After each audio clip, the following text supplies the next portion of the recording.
20세기에 들어와서 성령의 사역에 주된 강조점을 두고 있는 데가 바로 오순절주의 운동을 벌이고 있는 사람들입니다.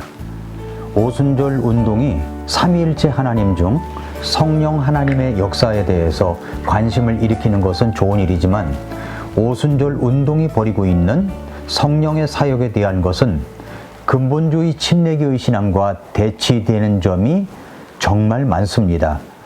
오순절 운동이라는 것이 무엇인지에 대해서는 나중에 전할 시간을 따로 갖겠습니다. 그러므로 우리는 성령은 어떤 분이신가에 대해서 깊이 알 필요가 있습니다. 성경을 억지로 해석하는 결과는 진정한 하나님의 말씀과는 거리가 벌어지기 때문입니다. 그렇다면 성령은 어떤 분이십니까? 첫째로 성령은 인격을 가지신 하나님이십니다. 성령은 단순한 능력이나 영향력이 아닙니다.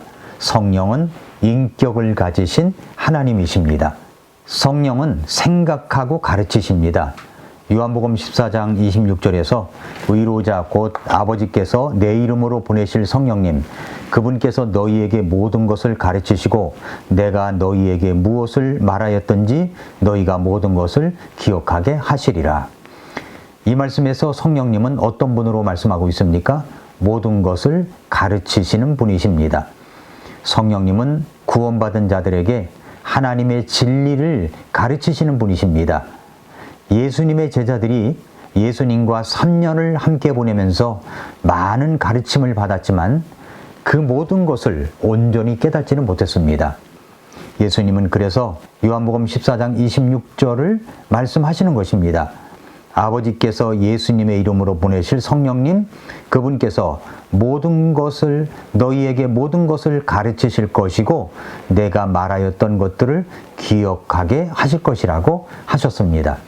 그러니까 성령님은 예수님이 말씀하신 것들을 깊이 이해하도록 돕는 분이십니다. 하나님의 뜻을 깨닫게 하시는 분이십니다. 그렇기 때문에 신약 성경의 기자들도 성령님의 감동으로 하나님의 말씀을 기록할 수가 있었던 것입니다. 요한복음 16장 13절에서 그러나 그분 곧 진리의 영께서 오시면 너희를 모든 진리 가운데로 인도하시리니 그분은 스스로 말씀하지 아니하시고 무엇이든지 자기가 듣는 것만을 말씀하시며 앞으로 일어날 일들을 너희에게 보이시리라 라고 말씀했습니다. 바로 진리의 영, 성령님께서 오시면 진리 가운데로 인도하십니다. 또 고린도전서 2장 10절에서는 그러나 하나님께서 자신의 영으로 우리에게 그것들을 계시하셨으니 성령께서는 참으로 모든 것, 즉 하나님의 깊은 것들을 샅샅이 살피시느니라 말씀했습니다. 자, 이 말씀 이해가 되시죠? 성령님은 우리를 가르치셔서 하나님의 깊은 것들도 샅샅이 살필 수 있도록 하신다는 말씀입니다. 또한 성령님은 기억하게 하시는 하나님이십니다. 요한복음 14장 26절에서 위로자 곧 아버지께서 내 이름으로 보내실 성령님, 그분께서 너희에게 모든 것을 가르치시고 내가 너희에게 무엇을 말하였든지 너희가 모든 것을 기억하게 하시리라 라고 말씀을 했습니다. 그러니까 성령님은 예수님께서 말씀하신 것들을 구원받은 하나님의 자녀들이 기억하도록 도와주신다고 말씀하시는 겁니다. 이것은 단순히 암기한다는 것이 아니라 영적인 깨달음을 주시고 필요할 때 떠오르게 하신다는 말씀입니다. 우리가 고통 속에 있을 때 그때 떠오르는 말씀이 있지 않습니까? 그것은 바로 성령님의 역사인 겁니다. 우리가 위급할 때 어떤 지혜가 필요할 때 떠오르는 말씀, 성령님이 역사하신 것입니다. 제자들은 예수님께서 부활하신 후 성령님의 도우심으로 예수님의 말씀을 온전히 이해하고 복음을 담대히 전할 수 있었습니다. 요한복음 2장 22절에서 그러므로 그분께서 죽은 자들로부터 일어나신 뒤에 그분의 제자들이 그분께서 자기들에게 이것을 말씀하셨음을 기억하고 성경 기록과 예수님께서 하신 말씀을 믿었더라라고 했습니다. 베드로도 설교할 때 자기가 충만하여 전한 것이 아닙니다. 성령으로 충만하여, 그러니까 성령님이 주시는 가르치심과 깨달음을 전하였다는 말씀입니다. 사도행전 4장 8절에 그때 베드로가 성령님으로 충만하여, 무엇으로 충만했습니까? 성령님으로 충만하여 저들에게 말씀을 전한 것입니다. 요한복음 14장 26절에서 성령님의 역할은 하나님의 진리를 가르치시는 것과 예수님의 말씀을 기억하게 하시는 것입니다. 두 번째로 성령은 인격을 가지신 하나님으로서 말씀을 통해서 우리에게 전달하십니다. 그래서 사도행전 13장 2절에서 바나바와 사울을 따로 세워 전도 여행을 할 수 있도록 말씀하셨습니다. 그 사람들이 주를 섬기며 금식할 때에 성령님께서 이르시되, 누가 이르셔요? 성령님께서 이르시되 내가 바나바와 사울을 불러 시킬 일을 위해 그들을 내 앞에 따로 두라 말씀하셨습니다. 또 성령님은 지정의를 가지고 계신 인격을 가지신 하나님이십니다. 먼저 지성을 가지고 계시는 분이시라는 겁니다. 지성을 가지고 계시는 분이십니다. 성령님은 하나님의 사정을 다 알고 계시는 분이십니다. 그래서 고린도전서 2장 10절 11절에서 그러나 하나님께서 자신의 영으로 우리에게 그것들을 계시하셨으니 성령께서는 참으로 모든 것, 즉 하나님의 깊은 것들을 샅샅이 살피시느니라. 사람의 것들을 사람 속에 있는 사람의 영 외에 누가 알겠느냐. 이와 같이 하나님의 것들도 하나님의 영 외에는 아무도 알지 못하느니라. 그러니까 하나님은 지성을 가지고 계시는 분이다 라고 하는 것을 말씀하시고 있고요. 또 하나님은 감정을 보여주십니다. 성령님은 구원받은 사람들이 죄악에 노출되어 있을 때 슬퍼하시는 분이십니다. 그래서 에베소서 4장 30절에는 하나님의 성령을 슬프게 하지 말라고 하신 것입니다. 또 성령님은 의지를 가지고 계시는 분이십니다. 고린도전서 방금 읽었던 12장 11절에 같은 그 한 성령께서 이 모든 것을 행하사 자신의 뜻대로 각 사람에게 개별적으로 나누어 주시느니라 말씀하셨습니다. 성령님은 의지를 갖고 뜻대로 하시는 분이십니다. 그러므로 인격성이 지성, 감성, 의지를 가지고 있는 존재라고 정의할 수 있다면 성령은 이러한 특징을 다 갖고 계신 인격체임이 분명한 것입니다.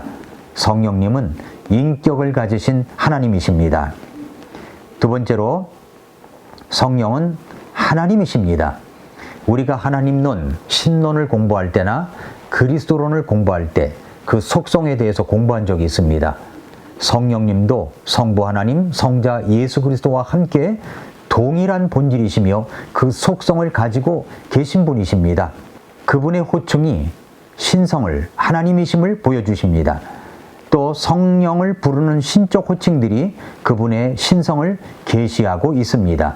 성령은 삼위일체의 다른 분의 인격과 관련되어 16번이나 호칭되어 있습니다. 사도행전 16장 7절에는 예수의 영이라고 했습니다. 고린도전서 6장 11절에서는 우리 하나님의 영이라고 했습니다. 그래서 성령님은 하나님이시다. 그 증명으로 첫째로 성령님은 영원하신 분이십니다. 히브리서 9장 14절에 영원하신 성령을 통해 자신을 점없이 하나님께 드린 그리스도의 피는 그랬죠? 성령님은 영원하신 분이고 또 요한복음 14장 16절에서는 내가 아버지께 구하면 그분께서 다른 위로자를 너희에게 주사 그분께서 영원토록 너희와 함께 거하게 하시리니 라고 했습니다. 성령님은 영원하신 분이시다 말씀하고 있습니다. 또 성령님은 어디든지 계시는 분이십니다. 그것을 편재하신 분이라고 이야기하죠. 그 편재성은 하나님도 편재성이 있었고 예수 그리스도 편재성이 있습니다. 시편 139편 7절에서 내가 주의 영을 떠나 어디로 가리이까? 혹은 내가 주의 얼굴 앞을 떠나 어디로 피하리이까? 라고 했습니다. 주의 영을 떠나 어디로 피할 수가 있습니까? 성령님은 어디든지 계시는 분이십니다. 또 성령님은 전지하신 분이십니다. 고린도전서 2장 10절 11절 그러나 하나님께서 자신의 영으로 우리에게 그것들을 계시하셨으니 성령께서는 참으로 모든 것, 즉 하나님의 깊은 것들을 샅샅이 살피시느니라.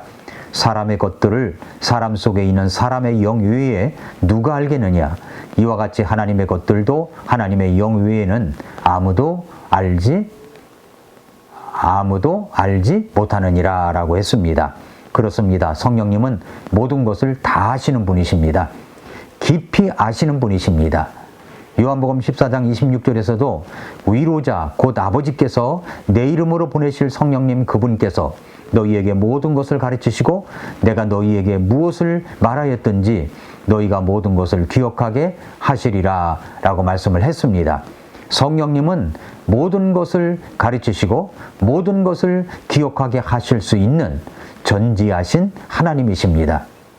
또한 요한복음 14장 16절에서 내가 아버지께 구하면 그분께서 다른 위로자를 너희에게 주사 그분께서 영원토록 너희와 함께 거하게 하시리니 라고 했는데, 자, 이 말씀을 잘 보시면 이 말씀에서 요한복음 14장 16절에서 종합적으로 성령님이 하나님이심을 보여주는 말씀을 이야기하고 있습니다. 여기서 다른 위로자라는 표현은 성령님은 예수님과 동등하신 분이심을 말씀하시는 것입니다. 왜 그러냐면 다른 위로자라는 말은 그리스어로 파라클레테라고 하는데, 파라클레토스라고 하는데, 다른이란 말은 알로소라는 단어로서 본질적으로 동일한 또 다른 존재라는 의미입니다. 만약에 본질적으로 동일한 존재가 아니라 다른 종류의 존재라고 했다면 그리스어 헤테로스라는 말이 있는데 이 헤테로스라는 단어가 사용되었을 것입니다. 그러나 예수님은 다른 알로스라는 단어를 사용하심으로써 본질적으로 예수님과 동일하신 분이다 라고 하는 것을 나타내신 것입니다. 또 그분께서 영원토록 너희와 함께 거하게 하시리니 라고 했죠. 그러니까 성령님의 영원성을 말하는 겁니다. 예수님께서는 성령님이 영원토록 구원받은 신자들과 함께 거하실 것이라고 말씀하셨습니다. 이것은 성령님이 창조된 존재가 아니라 영원히 존재하시는 하나님이심을 증거하는 말씀입니다. 영원성은 오직 하나님께만 속한 속성이기 때문입니다. 또한 그분께서 영원토록 너희와 함께 거하게 하시리니, 여기서 함께 거하게 하시리니, 영원토록 거하게 하시리니 성령님의 편재성을 말하는 거죠. 성령님은 단순한 능력이 아니라 구원받은 사람들 안에 영원히 거하시는 인격적인 하나님이십니다. 구원받은 사람들 개개인 안에 동시에 내주하실 수 있는 분이기 때문에 성령님은 편재하시는 하나님이시라는 말씀입니다. 또 성령님은 위로자라는 표현은 성령님은 인격을 가지신 하나님이시라는 그런 말씀입니다. 성령님은 앞에 언급된 가르치시고 말씀하시고 생각하시고 감정을 가지신 인격을 가지신 하나님이십니다. 또 성령님은 보내심을 받은 분이시지만 하나님의 신성을 가지고 계신 분이십니다. 요한복음 14장 16절에서는 성령님은 아버지께서 보내시는 분으로 나타나 있지만 이것은 성령님이 아버지 하나님보다 열등하시다는 뜻이 결코 아닙니다. 예수님도 아버지께서 보내셨다고 말씀하셨지만 예수님이 하나님이신 것과 같이 성령님도 하나님으로서 보내심을 받으신 그런 분이다 라고 하는 것입니다. 마지막 세 번째로 성령님은 오직 하나님만 하실 수 있는 행동들을 하셨습니다. 누가복음 1장 35절에 보면은 동정녀 탄생을 가능하게 하셨습니다. 또 영감된 성서를 기록할 수 있게 하셨습니다. 베드로후서 1장 21절에 대언은 옛적에 사람의 뜻에 의해 나오지 아니하였고 오히려 하나님의 거룩한 사람들은 성령님께서 자기들을 움직이시는 대로 말하였다고 말씀했습니다. 또 창세기 1장 2절에 보면은 성령님은 세상에 창조될 때 삼위 하나님이 함께 하셨던 분이다 라고 하는 겁니다. 땅은 형태가 없고 비어 있었으며 어둠은 깊음의 표면 위에 있고 하나님의 영은, 그랬죠? 하나님의 영은 물들을 표면 위에서 움직이셨더라 라고 말씀하셨기 때문입니다. 성도 여러분, 성령님은 저와 여러분이 구원받을 때 역사하신 분이십니다. 예수님께서 니고데모에게 말씀하실 때 사람이 물과 성령에게서 태어나지 아니하면 하나님의 왕국에 들어갈 수 없다라고 하셨습니다. 우리는 성령에게서 태어난 사람들입니다. 그리고 그 성령님은 믿을 때 내 마음에 들어오셔서 내 안에 내주하고 계십니다. 그 성령님은 나를 가르치시고 인도하십니다. 깨닫게 하십니다. 그리고 생각나게 하십니다. 인도하십니다. 성령님은 내가 과거의 그때와 미래의 그때 사이 지금 여기의 삶에서 우리 구주 예수 그리스도를 닮아가도록 성화되도록 도우시는 분이십니다. 오늘도 우리의 연약함을 아시고 도우시며 우리를 위해 친히 간구하시는 그런 분이십니다. 그러니 그 성령님을 슬프게 하는 것이 아니라 성령님을 기쁘게 하며 그 성령님을 의지하며 살아가는 하루가 되시기를 축복합니다. 오늘도 미라클 모닝입니다.